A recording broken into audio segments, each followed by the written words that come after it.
श्रीमती संयोगता सिंधी अटारी से चल करके आई है, उनका स्वागत अभिनंदन है। श्रीमती रचना सिंधी पुत्र वधू श्री राम रतन सिंह जी,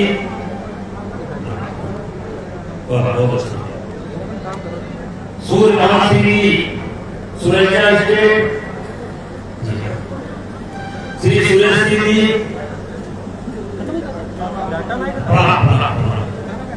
और हमारे साथ अभी कानपुर से चले, कानपुर से जालौन में 2 कार्यक्रम किए, हमारे साथ लगातार कार्यक्रम कर रहे हमारे जिनको मैं अपना गुरु मानता हूँ, अपने दाऊ जी जो हरियाणा सिंह जी, इनकी विशेषता क्या है वो बताने का समय नहीं है। भाइयों, जिसने मरना सीख लिया है, जीने का अधिकार उसी को। सही सही, बहुत सही। जिसने मरना सीख लिया है, जीने का अधिकार उसी को। जो कौन बोल रहा है, इधर चुप रहो भाई, इधर चुप रहो। सिपाही जी अगर बोलेगा कोई तो आप कंप्लेंट करेंगे ना बोले, जरा ध्यान से सुनिएगा। जिसने मरना सीख लिया है, जीने का अधिकार उसी को। लेकिन जो कांटों पर चल कर आया, जो कांटों पर चल कर आया, फूलों का है हार उसी को। जो कांटों पर चल कर आया, फूलों का है हार उसी को। जिसने गीत सजोए अपने तलवारों के झन झन स्वर पर, जिसने विप्रो राग अलापे रिमझिम बोली केदर पर, जो बलिदानों का प्रेमी है, जगती का है प्यार उसी को। जिसने मरना सीख लिया है, जीने को हंस हंस कर एक मस्ती लेकर, हंस हंस कर एक मस्ती लेकर, जिसने सीखा है बल होना, औरों के दुखों पर रोना, औरों के दुखों पर रोना, अपने संकट पर मुस्काना। और जिसने सहना सीख लिया है, संकट का त्योहार उसी को। जो कांटों पर चल कर आया, फूलों का है हार उसी को। जो कांटों पर चल कर आया, फूलों का है हार उसी को। तो भाइयों, आज जो हमारी परंपरा है, शस्त्र एवं शास्त्र पूजन का कार्यक्रम, कि जितने भी सहयोगी हैं इस कमेटी के लोग, उन सभी लोगों को हम अपने तरफ से धन्यवाद देते हैं और कल्पना करते हैं कि आपने कितनी मेहनत की होगी, कैसे इस मंच को सजाया होगा, कैसे लोगों तक संदेश पहुंचाया होगा। और उसी का परिणाम है कि शस्त्र और शास्त्र दोनों की आज यहां पर पूजा हो रही है। लेकिन एक चीज छूट रहा है, शस्त्र और शास्त्र के साथ साथ स्वास्थ्य की भी पूजा होगी, क्योंकि महाराणा प्रताप का भाला उठाने वाला जवान अभी जो दिखाई नहीं पड़ता। इसलिए शस्त्र के साथ स्वास्थ्य की भी पूजा होनी चाहिए।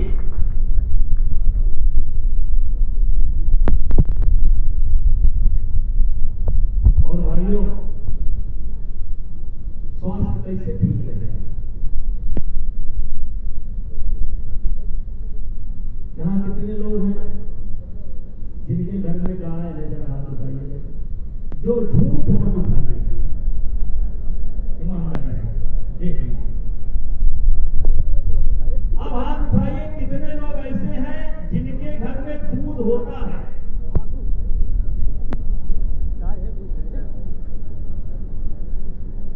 और इसलिए मेरे भाइयों, किससे मन की बात कहूं,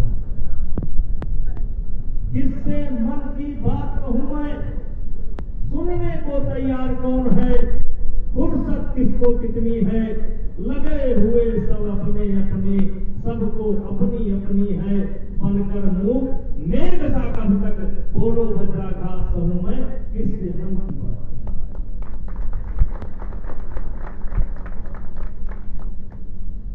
तो मैंने कहा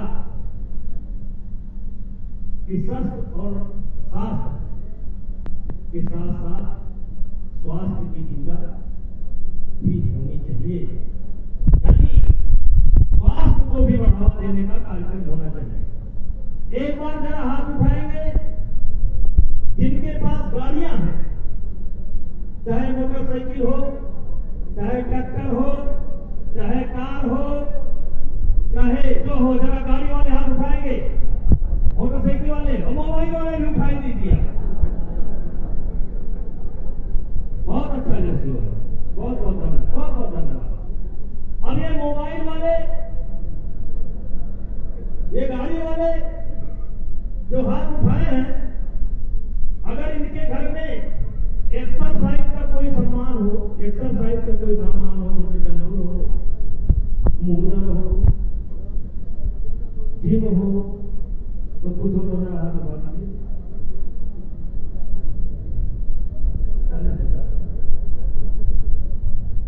तो 1 करोड़ की गाड़ी खरीद सकते हैं, 1.5 करोड़ की गाड़ी खरीद सकते हैं, 50 लाख की गाड़ी खरीद सकते हैं, लेकिन हम अपने बच्चों के लिए 5,000 का खेलने का सामान बनाने पर नहीं छोड़ सकते हैं। ये विचार करने का, ये बहुत अफसोसजनक स्थिति है कि करोड़ की गाड़ी खड़ी है, 1.5 करोड़ की गाड़ी खड़ी है, 2 करोड़ की गाड़ी खड़ी है, 1.25 लाख का हाथ में मोबाइल है, लेकिन एक्सरसाइज का कोई सामान आपके घर पर नहीं है। और चर्चा करते हैं राम की, और चर्चा करते हैं राणा प्रताप की। राणा प्रताप का भाला आज भी कोई समाज में नहीं रहता है जो उसका भाला उठा सके।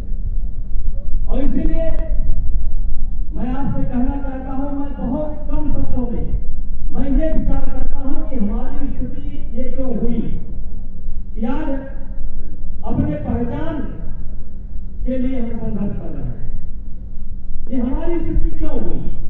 और इसीलिए मैं ऐसा कहता हूं, हम कौन थे, हम कौन थे, क्या हो गए और क्या हो गए अभी, हम कौन थे, क्या हो गए और क्या हो गए अभी। आओ मिलकर के विचारें ये समस्याएं सभी, जब तक हमें इतिहास अपना प्राप्त पूरा है नहीं, फिर भी हम कौन थे ये भी अधूरा है नहीं। मेरे भाइयों, आपको मालूम होगा और नहीं मालूम होगा, थोड़ी जानकारी देते जाना चाहता हूं।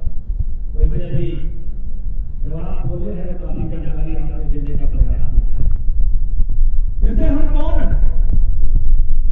हम मनु की संतान, हम कौन हैं, हम मनु की संतान हैं, और हमें गर्व है कि हम मनु की संतान हैं। हम कौन हैं, हम सतयुग में दिखे, हम कौन हैं, हम त्रेता में दिखे, हम कौन हैं, हम द्वापर में दिखे, हम कौन हैं, हम कलयुग में दिखे। हमारे जो नायक, जैसे रामचरितमानस की जो रचना गोस्वामी तुलसीदास ने की, तो रामचरितमानस ग्रंथ तो अमर हो गया, लेकिन उसके साथ साथ तुलसीदास जी भी अमर हो गए। और राम कौन थे, राम हम ही थे।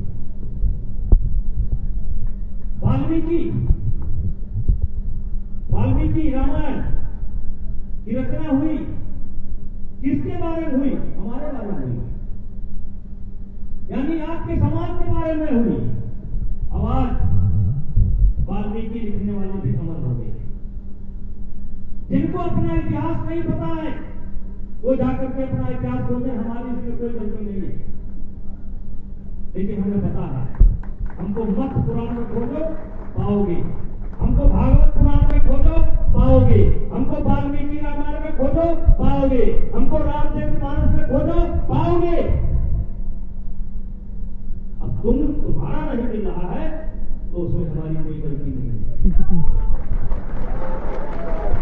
कि हमारा तो साफ साफ है कि हम कब क्या थे और आज भी हैं।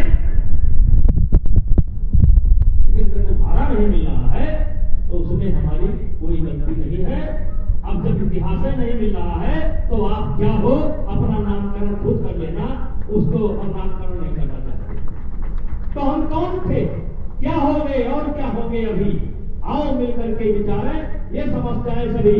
यद्यपि हमें इतिहास अपना प्राप्त पूरा है नहीं, फिर भी हम कौन थे ये भी अधूरा है। इसलिए सीतापुर के लोगों दो चौपाई पढ़ने की आवश्यकता है, और यही दो चौपाई अगर आपने पढ़ लिया और इसका पालन कर लिया तो जो हमारा गौरव था, जो हमारा इतिहास है वो पुनः लौट सकता है। ये चौपाई क्या है जिसको हम भूल गए, कर्म प्रधान विश्व रचना। गोस्वामी तुलसीदास जी ने लिखा है कर्म प्रधान विश्व रचना का, जो जस करे सो तस फल चाखा, और सकल पदार्थ यही जगमाही, और कर्महीन नर पावत नहीं। एक तो इस चौपाई के बिल्कुल विपरीत हम चले, बिल्कुल विपरीत हम चले, उल्टा चले।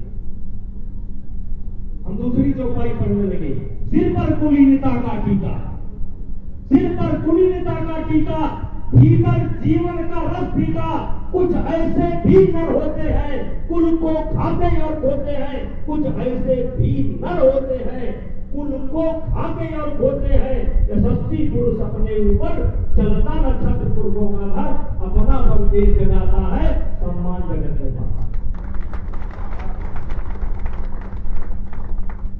एक तो हमें कार्य करना पड़ता है। अब भाई आज के युग में कोई आदमी तलवार लेकर और घोड़ा लेकर, भाला लेकर अगर पाकिस्तान बॉर्डर पर जाए कि हम इसी से ड्यूटी करेंगे तो लोग हंसेंगे कि नहीं हंसेंगे? हंसेंगे ना। तो समय के साथ सब कुछ बदल जाता है। ये हमारा समाज बदली हुई परिस्थिति में हमें कहां खड़ा होना चाहिए, बदली हुई परिस्थिति में हमारी भूमिका क्या होनी चाहिए, हमने कभी खोजने की कोशिश नहीं किया और उसी धरने पर चलते रहे और कर्म करना बंद कर दिया। भगवान कृष्ण की बात गीता की वकील साहब कर रहे थे, यही बात भगवान कृष्ण अर्जुन को समझाते हैं। अर्जुन, भागने का नाम जीवन नहीं है।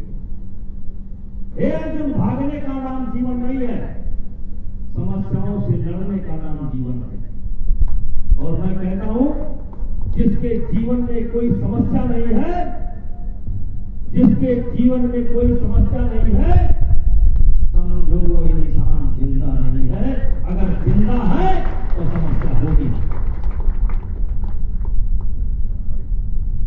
एक बहुत बड़ा नाम है नेपोलियन बोनापार्ट। एक दिन मैं उसका पढ़ रहा था, उसने कहा कि मेरे जीवन में लगातार 6 दिन ऐसे नहीं आए, उसने कहा कि मेरे जीवन में लगातार 6 दिन ऐसे नहीं आए कि मैं शांति से और सुकून से नहीं सका हूं। 6 दिन नहीं आए, 7वें दिन कोई न कोई आता था। और इसलिए समस्या जिस दिन नहीं रहेगी, समझ लेना कि आपका काम समाप्त हो गया है। क्योंकि हम मनुष्य हैं, 84 लाख प्रकार के जीव हैं धरती पर, उसमें से हम एक हैं। हम मनुष्य राम की संतान, हम राम की संतान, हम हरिश्चंद्र की संतान, हम भगीरथ की संतान, हमारा बाबा राम की संतान है, हम राणा की संतान, हम लव की संतान, हम कुश की संतान। इन लोगों ने समस्या नहीं भेजी, इन लोगों ने भी समस्या भेजी। इसलिए संक्षेप में कहना चाहता हूं, कर्म क्या? एक बार गुरु नानक जी के पास कोई गया कि गुरुदेव, अच्छा काम क्या है, बुरा काम क्या है, पाप क्या है, पुण्य क्या है, अच्छा काम क्या है, गलत काम क्या है?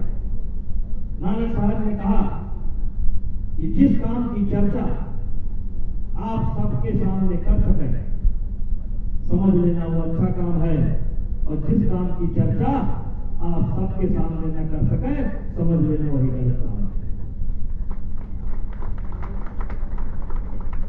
तो मेरे भैया, हम कौन थे, क्या हो गए और क्या होंगे अभी? जिस राम की हम बात करते हैं, राम से बड़ा आदर्श हमारे लिए कोई नहीं है, क्योंकि आगे चल करके ये महाराणा प्रताप भी ये राम के ही शाखा से निकले हैं, लौ की शाखा से निकले हैं। इनकी भी जड़ अयोध्या थी, इसी अयोध्या से निकले हैं, इसी सीतापुर नैनसारा से निकले हैं। कहीं ना कहीं इनका भी संबंध हम ही से है, कोई अलग से नहीं है। लेकिन राम के चरित्र को देखिए, हम कौन थे, क्या हो गए? एक राम थे कि पिता ने आज्ञा दे दिया वनवास, पिता ने आज्ञा दे दिया वनवास, जबकि पिता ने स्वयं कहा कि तोड़ दो, लेकिन राम ने पिता की आज्ञा को स्वीकार किया और वन को चले गए, जबकि उनका हक बनता था, क्योंकि सबसे बड़े राजकुमार वही थे। इसके बाद भी उन्होंने कोई पंचायत नहीं बैठाई, गुरु वशिष्ठ ने शिकायत नहीं किया, जनक को संदेशा नहीं दिया, कोई पंचायत नहीं बैठाई, और पिता के वचन को मान करके सीधे जंगल को चले गए। उन्होंने अधिकार का सवाल नहीं उठाया, कर्तव्य का सवाल उठाया। वो अधिकार को भूल गए। चाहते तो पंचायत बुला सकते थे, चाहते तो मना कर सकते थे, दशरथ को भी अच्छा लगता। सबसे पहले मैं आज हमारा समाज यहां पर बैठा है, मैं जानना चाहता हूं कि कैकेयी ने जो दो वरदान मांगे थे वो क्या थे, और उनको ये अधिकार दशरथ जी ने कब दिया था? मंच पर तो कुछ लोग बता देंगे, आप जानते हैं, बहुत बहुत धन्यवाद। और कोई जानते हैं? बहुत बहुत धन्यवाद। यहां जानते हैं, काफी लोग जानते हैं, लेकिन तमाम लोग नहीं जानते। मैं आपको बताना चाहता हूं कि देवासुर संग्राम में सवाल उठता है, तो क्या कारण था कि कैकेयी ने दो वरदान मांग लिया, एक भारत को राजगद्दी, दूसरा वनवास। ये अधिकार कहां से आया था? ये अधिकार देवासुर संग्राम से आया था, और देवासुर संग्राम में कैकेयी जी मौजूद थी और राजा दशरथ घायल हो गए थे। और कहा जाता है कि राजा दशरथ जब घायल हो गए थे तो कैकेयी ने अपने रथ पर बैठाकर दशरथ जी का प्राण बचाया था, अयोध्या लेकर के आई थी। और कहा तो यह जाता है कि रथ का पहिया की जो कुंडी होती है वो हट गई थी, तो कैकेयी ने अपनी उंगली से उस चक्के को संभाल रखा था और यहां आई। और तब दशरथ जी ने ये वचन दिए कि मैं आपको विशेषाधिकार देता हूं, जब चाहना तब प्रयोग कर लेना, और प्रयोग कर लिया। लेकिन राम ने उसे स्वीकार किया। हम कौन थे? आवाज क्या है?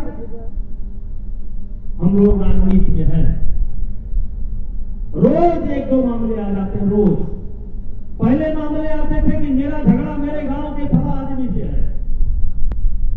अब आता है कि मेरे पिताजी ने 3 भाइयों का हिस्सा था, दोनों भाइयों का हिस्सा छोटे वाले को लिख दिया। यानी पिताजी झगड़ा बजा करके चले गए।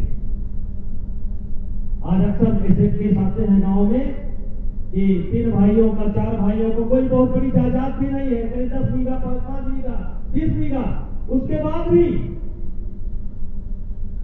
2 भाइयों का हिस्सा 1 भाई को कुछ बुजुर्ग लिख करके चले जाते हैं। हम कौन थे, क्या हो गए और क्या हो गया अभी?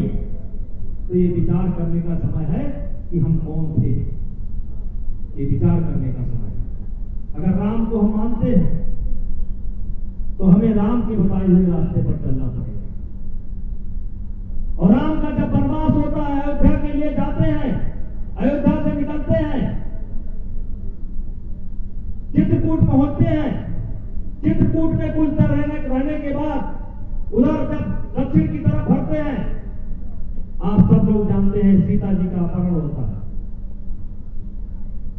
लेकिन सीता जी का जब अपहरण होता है तो राम जी अयोध्या संदेश नहीं भेजते। राम जी बगल में छत्तीसगढ़ उनका ननिहाल था, वहां संदेश नहीं भेजते। हिंदुस्तान के किसी राजा को संदेश नहीं भेजते, बल वहीं पर जो भी समाज उस समय उपलब्ध था उसी को साथ जोड़ने का काम करते हैं और लंका विजय करने का काम करते हैं। ये काम भी हमने बंद कर दिया, ये काम भी हमने बंद कर दिया। राम ने जिस समाज को छोड़ करके लंका रावण को हराने का काम किया,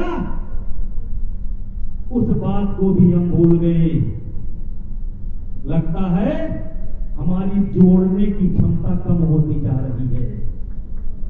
जरा ध्यान से देखिएगा, आप ही का खाते हैं, आप ही का खाते हैं, आप ही से पलते हैं। अपने अपने घर पर जरा देख लीजिएगा, उसके बाद भी आपके साथ नहीं है। इसका मतलब आपके अंदर कोई न कोई कमी है, इसलिए जो आपसे रोटी रोजी कारोबार सब पाते हैं वो भी आपके साथ नहीं है। तो इतिहास इस बात का गवाह है, क्षत्रिय समाज का इतिहास इस बात का गवाह है कि हमने युद्ध भी बहुत लड़े हैं, लेकिन आपस में अगर हमने झगड़ा किया है तो सबसे ज्यादा झगड़ा हमने गरीबों के लिए किया है। गरीबों के लिए हमने अपने पट्टीदारों से बंदूक चलाने का काम किया है और लाठी डंडा चलाने का काम किया है, और वो भी आज हमारे साथ नहीं। हम कौन थे, क्या हो गए और क्या होंगे। और इसीलिए मैं आप लोगों से निवेदन करना चाहता हूं, एक तो कर्म और दूसरा, किसी ने कहा है कि वक्त को जिसने नहीं समझा, समय को जिसने नहीं समझा उसे मिटना पड़ा है। वक्त को जिसने नहीं समझा उसे मिटना पड़ा है। बच गया तलवार से तो फूल से कटना पड़ा है। राह चाहे जितनी हो कठिन, राह चाहे जितनी हो बड़ी, हर नदी की धार को चट्टान से हटना पड़ा है। हर नदी की धार से चट्टान को हटना। हमने समय को पहचाना नहीं, समय के साथ हम बदले नहीं, आवाज भी वही राग लाते जा रहा। मैंने राजस्थान के एक कार्यक्रम में जाकर के बोला, राजस्थान के एक कार्यक्रम में जाकर के मैंने सबसे पहले वहीं से शुरुआत किया, जोधपुर से। मैंने कहा हम लोग महाराणा महाराणा महाराणा, क्या महाराणा अपनी तलवार पर बनाते थे? क्या महाराणा अपना घोड़ा खुद खिलाते थे? क्या महाराणा अपनी रसोई खुद बनाते थे? क्या महाराणा प्रताप अपना टेंट मार खुद धोते थे? नहीं, समाज को साथ लेकर चलते थे। और महाराणा के पहले मैं बप्पा रावल पर जाना चाहता हूं, वो कथा मैं जानबूझ करके सुनाना चाहता हूं। मोहम्मद बिन कासिम 712 में आया, हमला किया। सिंध प्रांत के राजा सिंध प्रांत, ये राजा यानी आज जो पाकिस्तान